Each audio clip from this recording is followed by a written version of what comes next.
घर में रोज हो रहा था एक गंदा काम। मालिक ने सीसी कैमरे लगाए तो खुला नौकरानी का बड़ा राज। खबर जानते हैं विस्तार से। राजधानी जयपुर में चोरी की एक बड़ी वारदात सामने आई है। चोरी से परेशान होकर जब मकान मालिक ने सीसी कैमरे लगवाए तब जाके चोरी का खुलासा हुआ। पता चला कि जो नौकरानी 3 साल से घर में काम कर रही है वह धीरे धीरे करके अब तक करीब 9 लाख रुपए की चोरी कर चुकी है। उसे रंगे हाथों पकड़ने के लिए सीसी कैमरे लगाए तब जाके इसका खुलासा हुआ। अब कारोबारी ने नौकरानी के खिलाफ प्रतापनगर थाने में केस दर्ज करवाया है।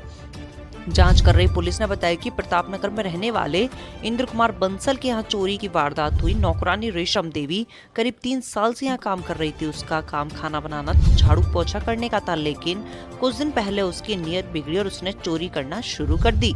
नोटों के बंडल के बीच से निकालती थी रुपए, पता ही नहीं चलता था। कस्टमर से होती थी आए दिन बहस। बैंगल्स, प्लाईवुड और अन्य कारोबार करने वाले कारोबारी इंद्र बंसल और उनके पिता अपने परिवार के साथ प्रतापनगर स्थित मकान में रह रहे हैं। बंसल ने बताया कि रेशम करीब 3 साल से उनके यहाँ काम कर रही थी। उसे फैमिली मेंबर की तरह ही रखते थे, लेकिन उसकी नीयत कब खराब हो गई पता ही नहीं चला। कारोबार के सिलसिले में पेमेंट आने जाने के दौरान जब रुपए तिजोरी में रखे जाते तो वह तिजोरी से निकाल लेती। उसे पता होता था कि चाबियां कहाँ हैं। अक्सर नोटों के बंडल के बीच में से रुपए गायब होते, कस्टमर से पेमेंट आता और जब वापस उसे बैंक या अन्य जगहों पर भेजा जाता तो पैसे कम मिलते।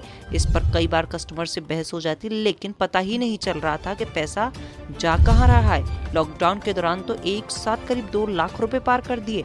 पुलिस ने बताया कि परिवार को रेशम देवी पर शक था। उसे बिना बताए सीसी कैमरे लगवाए गए तो पिछले दिनों वह तिजोरी में चोरी करते हुए रंगे हाथों पकड़ी गई। उसने 5,000 रुपए निकाले थे। उसे पकड़ा तो वह माफी मांगने लगी। बंसल ने पुलिस को बताया कि करीब 6-8 महीनों के दौरान करीब 1.25 लाख रुपए गायब हुए हैं। पुलिस ने कई बार सीसीटीवी सौंपे गए हैं। उधर पुलिस अब नौकरानी से पूछताछ कर रही है।